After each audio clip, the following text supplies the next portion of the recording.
Between the chaos in Washington, the chaos in the global economy, and some worries about Iowa's economy, Iowans are concerned. They want to know what will happen to their pocketbooks, who's fighting for them, who wants to make sure that their budgets are doing well, who's looking out for everyday Iowans. They're worried about their economic futures. Republicans have done nothing to help Iowa's economy this session so far. They have done nothing to help Iowans when it comes to their budgets and their pocketbooks. We have introduced legislation on childcare to lower costs on housing, to give property tax rebates, to eliminate tax on tips and overtime, and to restore unemployment benefits to 26 weeks.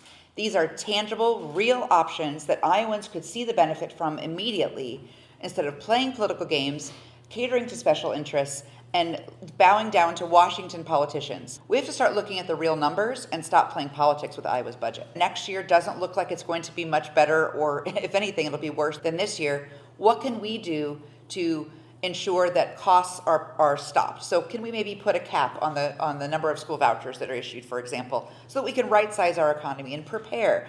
Can we make sure that Iowans have jobs?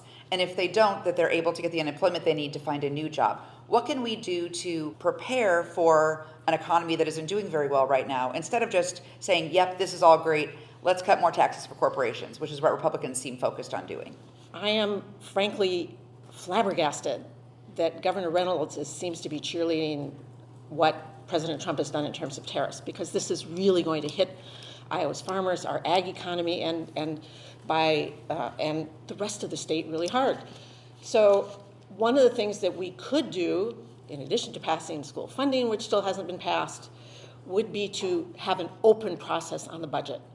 We don't know what the numbers are. They don't share what the numbers are with us. We haven't had joint budget subcommittees.